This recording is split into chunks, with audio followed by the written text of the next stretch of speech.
안녕하세요. 솔토리입니다. 이번 영상에서는 오페라의 유령 챕터 12 바닥문 위에서 파트 2를 읽어드리도록 하겠습니다. 아직 파트 1 이야기를 못 들으신 분은 파트 1 영상을 먼저 봐주시고 이 영상을 봐주시기 바랍니다. 제가 좀 버벅거리더라도 예쁘게 끝까지 봐주세요. 그럼 시작하겠습니다. 그는 다음 날도 그녀를 찾아갔다. 하지만 그녀가 이틀 동안 집을 떠났던 일 때문에 두 사람의 즐거운 약혼놀이는 깨지고 말았다. 그들은 분장실에서 아무 말 없이 그저 슬픈 눈으로 서로를 바라보았다. 라울은 질투가 난다고 라고 소리치고 싶은 마음이 굴뚝 같았지만 가까스로 참았다. 우리 잠깐 산책이라도 해요. 바람을 쐬면 기분이 나아질 거예요. 크리스티는 마치 그 외침을 듣기라도 한 것처럼 제안했다. 라울은 그녀가 밖으로 산책을 하러 가자는 줄 알았다. 에릭이라는 간수가 벽을 통해 돌아다니는 감옥 같은 오페라 하우스에서 멀리 떨어진 교회로. 하지만 그녀는 라울을 무대로 데려가 인공적으로 조성된 연못과 나무 장식에 앉도록 했다. 그날 저녁 공연을 위한 1막 장면 세트장이었다. 불안하지만 평화롭고 침착한 분위기가 그들을 감쌌다. 어느 날인가 두 사람은 손을 잡고 무대 장치가가 멋진 솜씨로 덩굴 식물을 조각해 놓은 인적 없는 정원을 걷기도 했다. 크리스티는 마치 진짜 하늘과 꽃, 땅에 접근하는 것이 숙명적으로 금지되어 있는 여인처럼 행동했다. 가끔씩 멀리서 오페라 하우스 소방관이 지나가면서 그들의 우울한 산책 풍경을 쳐다보았다. 또 크리스티는 구름 장치 위로 그를 이끌고 가기도 했다.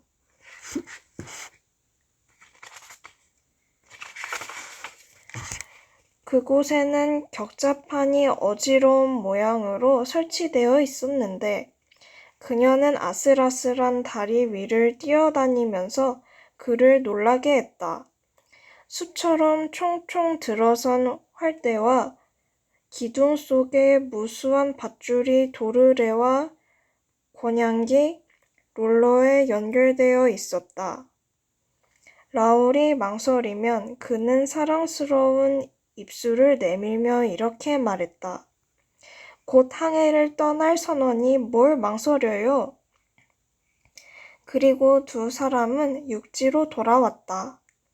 그곳에서는 6살에서 10살 정도의 어린 소녀들이 무용 연습에 매진하고 있었다.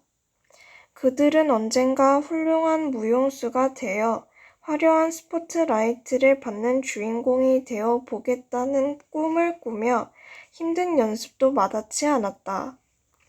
크리스티는 그곳을 지나며 아이들에게 사탕을 나눠주었다.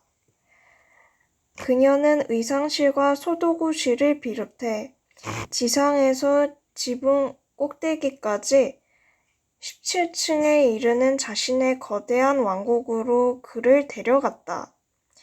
17개의 층에는 그녀의 백성들이 가득했다. 그녀는 인기 많은 여왕처럼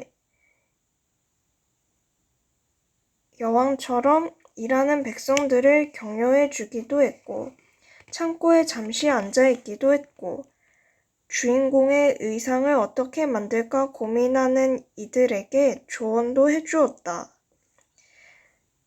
백성들은 모든 분야의 일을 해냈다. 구두 수선공도 있었고 금 세공사도 있었다. 모두가 그녀를 알고 사랑하게 되었다. 그녀가 그들의 취미생활뿐 아니라 고충에도 관심을 기울였기 때문이다. 크리스티는 나이 든 부부가 남몰래 후미진 구석에서 살림을 차리고 있다는 사실까지 알고 있었다. 그녀는 그들이 사는 곳에 문을 두드리고 라울을 자신에게 청혼한 왕자라고 소개했다. 두 사람은 벌레 먹은 소도구 위에 앉아 노부부가 들려주는 오페라 하우스의 전설에 귀를 기울였다. 마치 어린 시절 브루타뉴의 옛 이야기를 들을 때처럼. 노부부는 오페라 하우스 밖의 일은 전혀 알지 못했다. 그들은 기억도 나지 않을 만큼 오래전부터 그곳에서 살았다. 역대 경영진들도 노부부에 대해 잊어버렸을 정도였다. 노부부는 프랑스 혁명도 프랑스의 역사가 어떻게 흘러왔는지도 알지 못했다. 아무도 그들의 존재를 기억하지 못했다. 라울과 크리스틴의 소중한 하루하루는 이렇게 흘러갔다. 그들은 바깥일에 지나칠 정도로 관심을 보이면서 마음속 이야기는 꺼내지 않고 어색하게 진심을 숨겼다. 한 가지 분명한 사실은 둘 중 그래도 더 강인한 모습을 보여왔던 크리스틴이 갑자기 몹시 불안해했다는 것이다. 그녀는 오페라 하우스 구석구석을 탐험하는 동안 갑자기 달리다가 멈춰섰다. 눈 깜짝할 사이에 손이 얼음장처럼 차가워지기도 했다. 상상 속의 그림자를 쫓는 것처럼 보일 때도 있었다. 그녀는 이쪽이에요 라고 소리치면서 숨막히게 웃어대다가 결국에는 울음을 터뜨리기도 했다. 그럴 때면 라울은 아무것도 묻지 않겠다는 약속을 잊어버리고 그녀에게 물어보려고 했다. 하지만 그가 말을 꺼내기도 전에 그녀가 흥분해서 대답했다. 아니에요. 정말 아무것도 아니에요.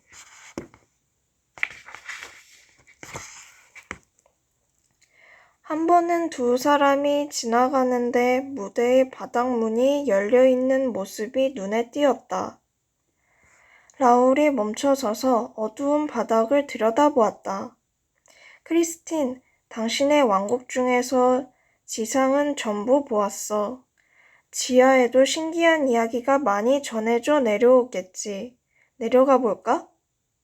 그녀는 라울이 어두운 구멍 안으로 사라져 버리기라도 할 것처럼 두려워하면서 그의 팔을 꽉 잡더니 떨리는 목소리로 속삭였다.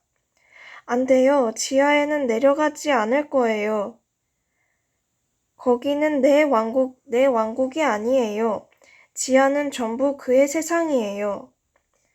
라울은 그녀의 눈을 쳐다보면서 거칠게 말했다. 그러니까 그가 저 아래에 산다는 거군? 난 그런 말 한 적 없어요. 누가 그런 말을 해요? 가끔 당신은 제정신이 아닌 것 같아요. 항상 말도 안 되는 소리를 하잖아요. 이리 와요. 어서. 그녀는 완고하게 바닥문 옆에 버티고 있는 그를 끌어내렸다. 그런데 갑자기 바닥문이 닫혔다. 순식간에 벌어진 일이었기 때문에 문을 닫은 손이 보이지도 않았다. 두 사람은 정신이 멍했다. 그가 저 아래에 있는 모양이군. 잠시 후 라울이 말했다. 크리스틴은 어깨를 으쓱했지만 어딘가 불편해 보였다. 아니에요. 바닥문 관리인이에요. 그 사람들도 가만히 놀고 있을 수는 없잖아요. 이유 없이 문을 열었다 닫았다 해요. 문지기처럼 시간을 때워야 하니까. 하지만 그라면? 아니에요. 그는 지금 칩거 중이에요. 일을 하고 있어요. 그래? 그가 일을 한다고? 네, 일하면서 바닥문을 열고 닫고 할 수는 없잖아요. 그녀가 몸을 떨었다. 도대체 무슨 일을 하는 거지? 끔찍한 일이에요. 하지만 우리 두 사람한테는 잘된 일이에요. 일을 하고 있으니까 아무것도 보지 못하거든요. 며칠 동안 먹지도 마시지도 숨쉬지도 않고 살아있는 시체처럼 일해요.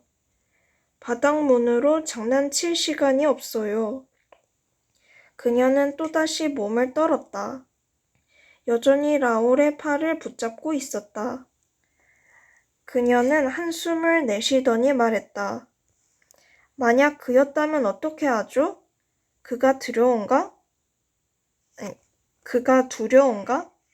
아니요, 물론 아니에요. 하지만 크리스티는 다음 날부터 조심스럽게 바닥문을 피했다. 시간이 지날수록 그녀의 불안감은 커져만 갔다. 그러던 어느 날 오후 무척이나 늦게 나타난 그녀의 얼굴은 백지장처럼 하얗고 눈은 빨갛게 충혈되어 있었다. 라울은 목소리에 주인공에 대한 비밀을 말해주지 않으면 가만히 두고만 보지 않을 것이고 북극에도 가지 않겠다고 선언했다.